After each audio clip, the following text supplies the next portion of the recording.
আচ্ছা, এদিকে তো সব মাল উঠে গেল, আর এগুলো উঠলে হয়ে যাবে, তাই তো? হ্যাঁ, এই শেষের কয়েকটা লেভেল করা বাকি, আর বাকি সবই। গোপালদা একটু দেখে নাও না, একটু মিলিয়ে নাও। হ্যাঁ, দেখছি। আরে দাঁড়িয়ে আছিস কেন? তাড়াতাড়ি কর, ও মালটা তোল, নিয়ে যা গাড়িতে। চাচা, মোড়া একটু সাহায্য করে দিই। এটা নিয়ে যাও তো। দেখে আস্তে দেখে নিয়ে যাও। আস্তে।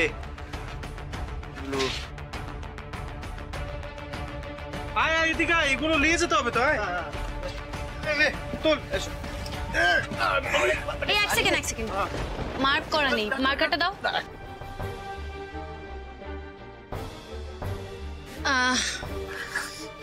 57। আচ্ছা বলছি, সব মাল গাড়িতে উঠে গেছে তো? দেখে নিয়েছো তো? হ্যাঁ, আমরা সব চেক করে নিচ্ছি, দেখে নিচ্ছি সব। আচ্ছা, বলছি এবার শুধু দেখো যাতে ঠিক সময় দেববর্মন ফার্মাসিউটিক্যালসে পৌঁছে যায়, কেমন? আরে হ্যাঁ রে, তুই চিন্তা করিস না, আমি ড্রাইভারকে সব বলে দিয়েছি, ও সময় মতো পৌঁছে যাবে। হ্যাঁ, যাও দেখে তোলো। হ্যাঁ, ভারী আছে, দেখে ফটিকে দাও। লাগে না, আস্তে আস্তে আস্তে। দুর্গা দুর্গা, সাবধানে এসো কিন্তু তোমরা। ডালি। ও মা, আপনি এসে গেছেন? আসুন ভেতরে আসুন। কতদিন পর দেখা হলো। সবার সাথে আগে আলাপ করিয়ে দিই। হ্যাঁ, এই যে ইনি হলেন চিত্রা মাসি, আর উনি হলেন লক্ষ্মী মাসি, আর ও হলো মিষ্টি, আর এদিকে আমাদের পাপিয়া কাকি, এই গ্রামেই থাকেন। আর এই হলো সেই লালন।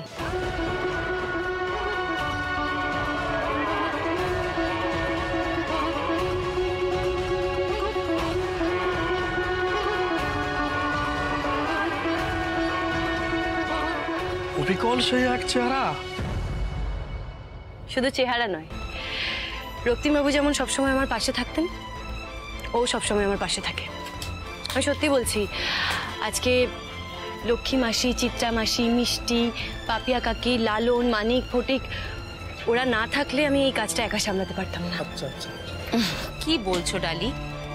তুমি আমাদের ভালো করে শিখিয়ে পড়িয়ে দিয়েছিলে বলে তো একজোট হয়ে সময় মতো কাজটাকে শেষ করতে পেরেছি।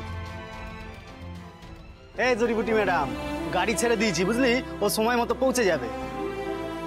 তাহলে মোরা আসি রে ডাক্তার নি। না, এক সেকেন্ড, এখনো তো মেন কাজটা করাই হয়নি, আপনারা একটু দাঁড়ান।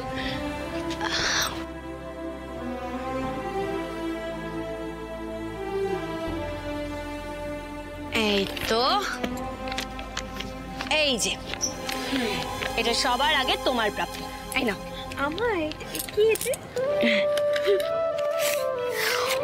ও মা, এতগুলো টাকা আমার?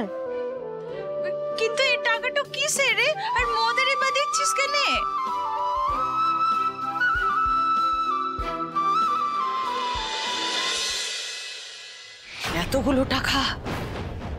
এতগুলো টাকা ডালি পেয়ে গেলে তো খেলা শেষ হয়ে যাবে। মু তো বুঝতে পারছি না ও ডালি এত তাড়াতাড়ি সবকিছু ব্যবস্থা কি করে নিল। আর তুই তো বলেছিলি যে ওরা ও বাড়ি থেকে বেরিয়ে যাবে। হ্যাঁ, তো একটা কথা শুনে রাখ, ওরা এখনো ওই দেববর্মন বাড়িতেই বসে আছে। কি বলছো কি তুমি? এটা কি করে সম্ভব? ওদের তো এতক্ষণে পথে বসে যাওয়ার কথা ছিল, আমি তো সেই ব্যবস্থা করে বাড়ি থেকে বেরিয়েছিলাম। আরে তোর ব্যবস্থা ফেল করেছে, ফেল। তবে ও তোর একটা কাজ করে দিয়ে এসছি, সেটা দিয়ে তোর আর কোনো চিন্তা নাই। চিন্তা নেই বললে হবে না, চিন্তা আমার আছে খোকন। তুমি বুঝতে পারছো না, যেভাবে হোক এবারে কিন্তু এই ডিলটা আটকাতেই হবে। খোকন শোনো, তোমাকে আমার চোখ হয়ে বাইরে কাজ করতে হবে, মাথায় রাখবে। এবারে যেন ডালি কিছুতেই জিততে না পারে। কোনো কারণে যদি ও জিতে যায়, সর্বনাশ হয়ে যাবে খোকন, সর্বনাশ। ডালি লালনের কি করে সর্বনাশ করতে হয় সে প্ল্যান করে রেখেছি আমি। শুধু একবার একবার ওদের বাড়ির বাইরে আসতে দে, তারপর খেলা হবে মোর। আরে কাকি, তু গোপাল মিষ্টি ও কাকি সবাই মিলে তোরা কাম তো করেছিস না, তাই জন্য তোরা পয়সা পাবি। আরে লিয়ে লে। একদমই তাই, আমি তোমাদের টাকা দিচ্ছি তোমাদের কাজের জন্য। দেখি, এই নিন, আপনারা যেটা করেছেন সেটা একটা ব্যবসায়িক ডিলের অংশ।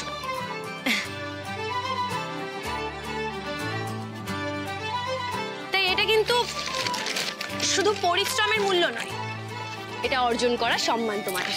ধরো ধরো ধরো ধরো ধরো মাসি, আমি কিন্তু আর কোনো না শুনবো না, এবার তোমাদের এটা নিতেই হবে। দেখি ধরো। এ কি আমিও? তুমি ধরো, এটা নিশ্চিত তোমার। এই মুখে ধর। হ্যাঁ, এটা তোমার। আচ্ছা বলছি মাসি, আমাদের সব কাজ তো মিটলো, এবার কিন্তু ফিরতে হবে। থাক থাক, আমাদের আশীর্বাদ করো, এবার যাতে সবটা ভালো মতো মিটে যায়। আমার বিশ্বাস আছে সব ঠিক হবে। শোনো মা, আমাদের ভালোবাসা আশীর্বাদ সব সময় তোমার সাথে থাকবে। এইবার বাড়ি ফেরার পালা।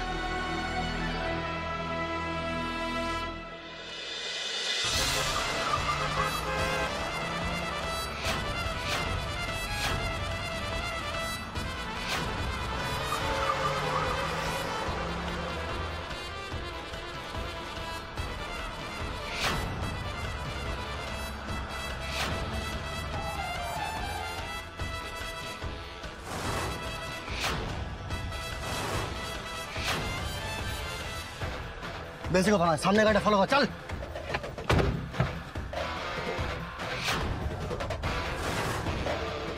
চল।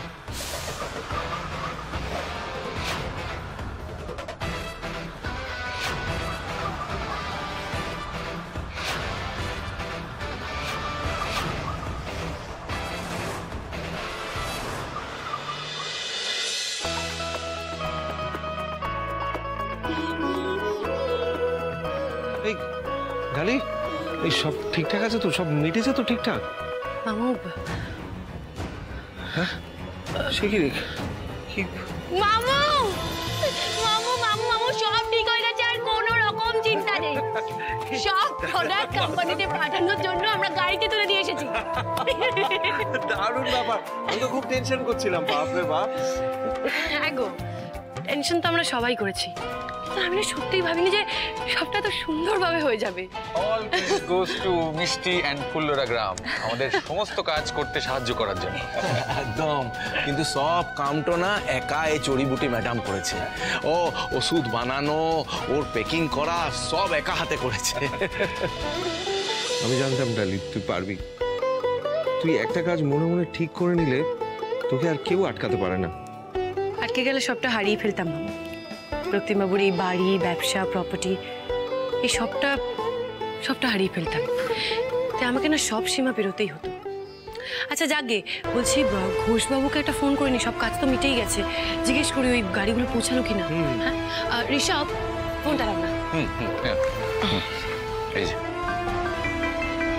ও মা, ঘোষবাবুই ফোন করছে। হ্যাঁ ঘোষবাবু বলুন, আমি আপনাকেই ফোন করতে যাচ্ছিলাম। বলছি গাড়িগুলো পৌঁছে গেছে তো? না ডালি, আমি তো সেই কারণেই তোমাকে ফোন করছি। এখন অবধি কিন্তু এখানে একটাও গাড়ি পৌঁছয়নি। মানে আসেনি? মানে গাড়িগুলো তো আমাদের আগে বেরোলো, আমরা বাড়ি পৌঁছে গেছি, গাড়ি এখনো পৌঁছায়নি কোম্পানিতে? সেটাই তো আমারও প্রশ্ন, সেটাই তো ভাবাচ্ছে আমাকে। এই তো আমি এখন কোম্পানির পার্কিং এরিয়া দাঁড়িয়ে আছি। আমি খোঁজ খবর নিয়ে দেখলাম বিকেলের পর থেকে কিন্তু এখানে একটাও গাড়ি আসেনি।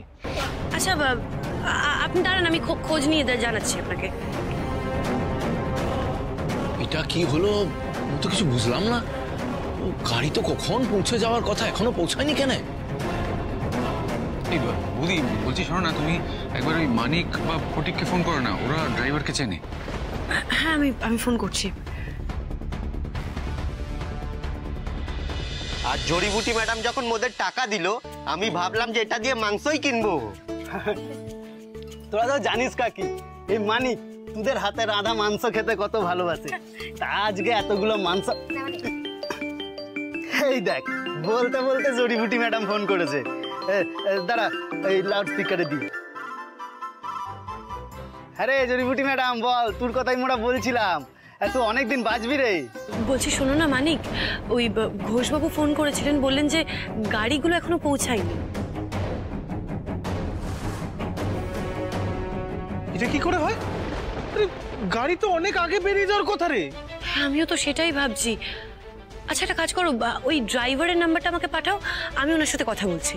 হ্যাঁ দাঁড়া, এই ফটিক এখনই ড্রাইভারকে ফোন করছে, মোরা জানাচ্ছি গাড়িটা কোথায় আছে। দেখলা যে নম্বরে কল করেছেন সেটি এই মুহূর্তে উপলব্ধ নয়। ওদের তো ফোন লাগছে না রে। তো মহাবিপদ হলো। আজকে রাত্রিরে তো ওই পাউডারটা প্রসেস হবে, তবে কালকে ডেলিভারিতে যাবে। এতগুলো টাকার ব্যাপার জড়িয়ে আছে, যদি সময় মতো না পৌঁছয় তাহলে তো খুব মুশকিল হয়ে যাবে রে। আরে মুশকিলটা হবে কেন? তিনটে গাড়ি একসাথে উধাও হয়ে যায় কি করে? সেটাই তো বুঝছি না। ওরা আমাদের যথেষ্ট ভরসার লোক।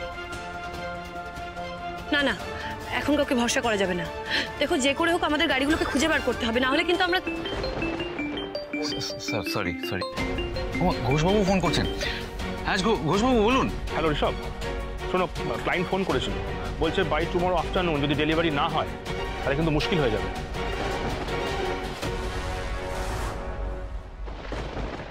তুমি তো জানো আমরা সব টাকাগুলো ভাগ করে দিয়ে দিয়েছি। না না আপনি চিন্তা করবেন না, ডেলিভারি পৌঁছে যাবে, চিন্তা করবেন না। কিন্তু কিন্তু আমাদের তার জন্য গাড়িটাকে ট্র্যাক করতে হবে। কি করে করব? মুখে দে। এ ডালি শুন না, মু যে কোম্পানিতে কাজটা করিলা ওরা সিসিটিভি সাপ্লাইটা দেয় কলকাতা এবং তার আশেপাশে সমস্ত সরকারি সিগনালে। ওরা সিসিটিভি সাপ্লাই করে, মুখ খোঁজলে দেখতে পারি। হ্যাঁ গোপাল, তাহলে ও আর দেরি করে লাভ নাই, এক্ষুনি দেখ। আর ও আরেকটা কথা, ওই গাড়ির নাম্বার যে আছে ওগুলো দিয়ে দিবি, না হলে বুঝবে কি করে কোন গাড়ি ওরা দেখবে। আচ্ছা ঠিক আছে, মুখ খোঁজলে বলছি, তোরা চিন্তা করিস না। দাঁড়া এলে তো।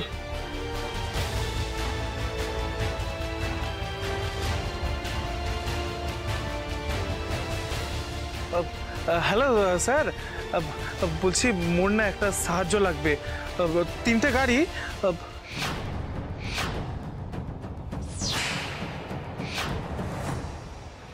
আচ্ছা ঠিক আছে স্যার, অনেক ধন্যবাদ স্যার, আপনি মুখে অনেক সাহায্য করলেন। রাখি। হ্যাঁ ডালিকে ফোন করছি তোরা। হ্যাঁ গোপাল বলো, কোনো ব্যবস্থা হলো? হ্যাঁ ডালি, সব ব্যবস্থা হয়ে গেছে। তুই চিন্তা করিস না, মুখে কিছুক্ষণের মধ্যেই জ্বালিয়ে দেবে, তুই চিন্তা করিস না।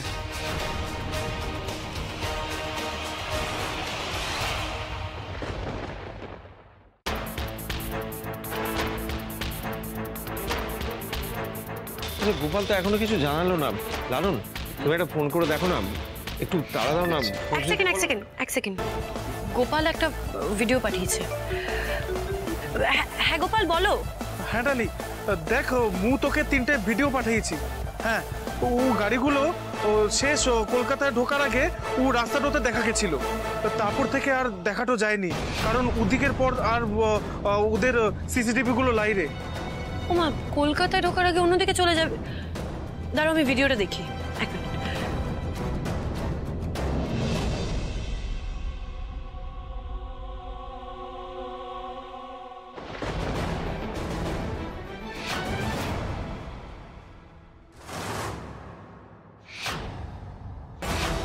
কি তার মানে মুন্ডারা গাড়িগুলো হাইজ্যাক করেছে? এবার কি হবে? হ্যাঁ কিন্তু এরা কারা? এরা এই কাজটা কেন করবে বলতো? দেখে তো মনে হচ্ছে সবটা প্ল্যান মাফিক করেছে, না হলে জানবে কি করে গাড়িতে কি আছে। এর পেছনে কারা আছে সেটা পরে বার করা যাবে, কিন্তু আগে তো আমাদের গাড়ির খোঁজটা নিতে হবে। গাড়িটা কোথায়, গাড়িগুলো কোথায় সেগুলো তো জানতে হবে। ক্লায়েন্টটা ডেলিভারি না পেলে আমাদের ফ্রড কেসে ফাঁসিয়ে দেবে। তার থেকে বড় কথা হলো আমাদের দেব বর্মন ফার্মাসিউটিক্যালসের বদনাম হবে। এটা কিছুতেই হতে দেওয়া যাবে না। ঋষভ, তুমি চলো আমার সাথে, চলো। এ জড়িবুটি ম্যাডাম, ওর সাথে গুন্ডারা জড়িয়ে আছে, তোকে মুখ কিছুতেই একা ছাড়তে পারবো ক্লা, বুঝেছিস? হ্যাঁ মিমি, লালন আঙ্কেল ঠিকই বলেছে, আমি তোমার সাথে যাব। আমিও যাব। আজকে তুই একা সামলাতে পারবি না ডালি। আচ্ছা বেশ, বলছি লালন তুমি কিন্তু এসবের মধ্যে জড়িও না। দেখো তোমার এই পা নিয়ে শরীর নিয়ে তুমি আর কোনো রকম টেনশন নিতে পারবে না। প্লিজ আমার কথা শোনো, ওদিকে কি হচ্ছে না হচ্ছে আমি সবটা জানাবো তোমায়। মিষ্টি বলছি তুমি আমার রৌদ্রির আর লালনের খেয়াল রেখো, আমরা আসলাম। হ্যাঁ তুই সাবধানে যাবো। আসলাম। হ্যাঁ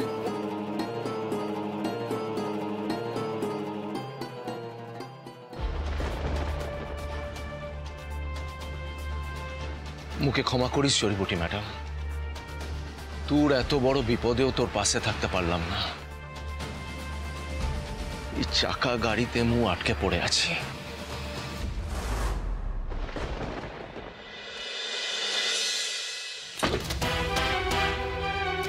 এখানে তো কোথাও কিছু নেই, সব তো ফাঁকা। কিন্তু মামু ভিডিওতে তো আমরা গাড়িটা এদিকেই টার্ন করতে দেখেছি। আমার মনে হচ্ছে আমরা চারিদিকটা একবার ভালো করে খুঁজে দেখি, দেখা যাক না গাড়ির কোনো ট্রেস পাই কিনা। এখানে তো গাড়ি টাড়ি কিছু। দাঁড়াও না দেখছি। পুরা টুপি পরায় দিয়েছি আজ। গেল সব টাকা গেল। চেনা গলা পাচ্ছি মনে হচ্ছে না।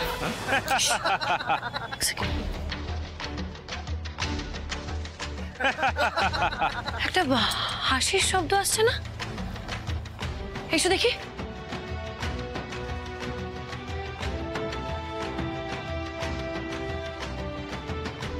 খোকন, তার মানে খোকন এই সব কিছুর পেছনে আছে। ওর আমি আজকে মেরে হাড়গোড় ভেঙে দেবো। না ঋষভ মাথা ঠান্ডা করো। এখন আমাদের হটকারিতে কিছু করলে চলবে না। মনে রেখো যে ওই গাড়ির জিনিসগুলো উদ্ধার করাই আমাদের মেইন উদ্দেশ্য। দেখো খোকনের সাথে বোঝাপড়া আমরা পরে করে নেবো। দেখো গাড়ির বনেটে বন্দুক রাখা আছে। আমরা তো তাহলে খালি হাতে পারবো না ওদের সাথে। আর দেখো যদি পেরেও যাই, ওই গাড়ির জিনিসগুলো যদি নষ্ট হয়ে যায় তাহলে আমাদের বড় বিপদ হয়ে যাবে। হ্যাঁ, আমাদের যা করার সাবধানই করতে হবে। আরে কিন্তু কি করবো? আমার মনে হচ্ছে না অন্ধকারের মধ্যে আমাদের ওই গাড়ির কাছে যেতে হবে। আমার মন বলছে ওই ড্রাইভার গাড়ির কাছেই বাধা আছে। আমাকে তো ওরা সেইভাবে চেনে না। আমি একটা কাজ করছি, ওদের কোনো না কোনোভাবে একটু ব্যস্ত রাখছি, সেই সুযোগে তোরা কাজটা সেরে ফেলবি। মামু ওরা যদি তোমার কোনো ক্ষতি করে দেয় তুমি বুঝতে পারছো না। তোর তুই এখন তোর মামুকে চিনতেই পারলি না? আরে এরকম নাটক আমি কত করেছি। হ্যাঁ, সেই পুরনো ট্যালেন্ট এবার আমি দেখাবো, দেখবি তোর মামুর কামাল। হ্যাঁ, একদম চিন্তা করবি না, আমি ঠিক চলে আসবো। আরে চিন্তা করো না, চিন্তা করো না। সাবধানে যাও। হ্যাঁ সাবধানে যাও। তোরা সাবধানে।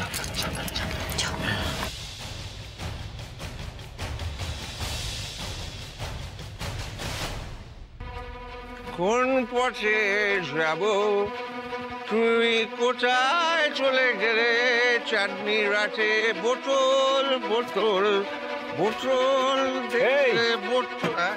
কে তুই? এদিকে কি কাজ তোর? হ্যাঁ, চোখের সামনে, মুখের সামনে, নাকের সামনে বন্দুক ধরে আছিস। এদিকেই তো আবার কাজ, এদিকে তো আবার জানেমান থাকে, সেই জন্য এদিকে। একই মোহিনী, তুমি মনবাসী বাইয়েছিলুম, তাই তো তুমি এলে মোহিনী। ছাড় বুড়া মুখে, ছাড়। আরে মোহিনী, আরে মাতাল বুড়া, গুসে ফের। মু তোর মোহিনী নয়, ভাগ এখান থেকে। ছাড় মুখে, ছাড় ছাড় ছাড় ছাড় ছাড় মুখে। আরে কি বলছো? এত কষ্ট করে তোমায় পেয়েছি, এখন আর ছাড়বো না। ছাড় মুখে, ছাড় মুখে।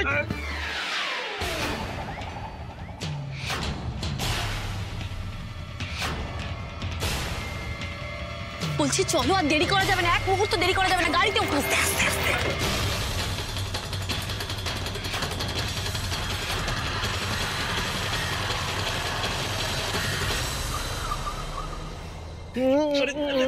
মাতাল মু তোর মোহিনী নয়।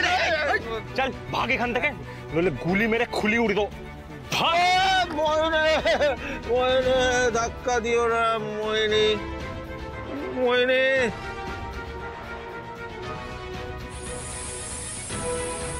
মোহিনী সব খুলে দেব, এলো মেলো করে দেবো। হয়ে গেছে, হয়ে গেছে। কি হয়ে গেছে? চিল্লাচ্ছিস কেন? হয়ে গেছে, হাওয়া হাওয়া হাওয়া হয়ে গেছে, হয়ে গেছে, হয়ে গেছে। এরপর নিজের জালে ডালিকে ফাঁসাতে হলে একটা পোক্ত প্ল্যান করো। চলো। মুখ দেখছিস কি? ধাওয়া কর।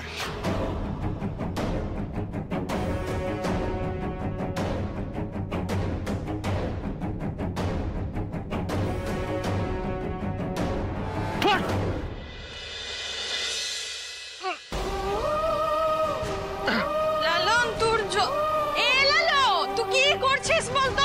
চেয়ার ছেড়ে উঠছিস কেন? তোর মাথাটা খারাপ হলো নাকি? হ্যাঁ মিষ্টি, মোর মাথাটা খারাপ হয়ে গেছে।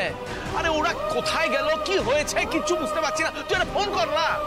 আর কাউকে ফোন করতে হবে না, আমরা এসে গেছি আর সব জিনিস উদ্ধার করেই ফিরেছি, বুঝলে? হ্যাঁ কি বলছিস রে? হ্যাঁ আরে ও গাড়ির মধ্যে মালগুলো পাওয়া গেল, সব ঠিক জায়গায় পৌঁছে গেছে, তুমি একদম চিন্তা করো না। কি ভেবেছো তুমি? তুমি একাই ফাইট করতে পারো? এই ডালিও পারে। দুষ্টু লোকেদের না একেবারে ঢিসুম ঢিসুম করে দিয়েছি, আমার সামনে কেউ টিকতে পারে না। চল বুঝতে পারলাম। তুই গুন্ডাদের সাথে লড়বি আর মুখে কথা দে, মুখে একা ছেড়ে কোনোদিনও কোথাও যাবি না। হ্যাঁ কথা দে মুঝে।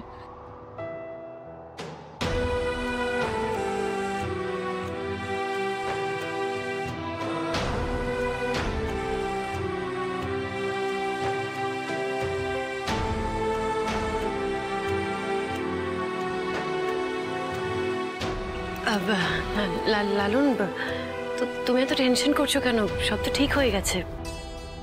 আসলে মু শুনলাম ও তুই গুন্ডাদের সাথে লড়েছিস, এত কাণ্ড কারখানা হয়েছে, তো মু ভয় পেয়ে গেছিলাম। আসলে কি বলে না, ও একটু ইমোশনাল হয়ে গেছিলাম। ও ঠিক আছে, মানে ইমোশন থাকলে সেটা তো বেরোবেই। হ্যাঁ ওই কোনো মহাপুরুষ বলে গেছেন, বড়ে বড়ে দেশোं में ऐसे छोटी छोटी बातें होती रहती।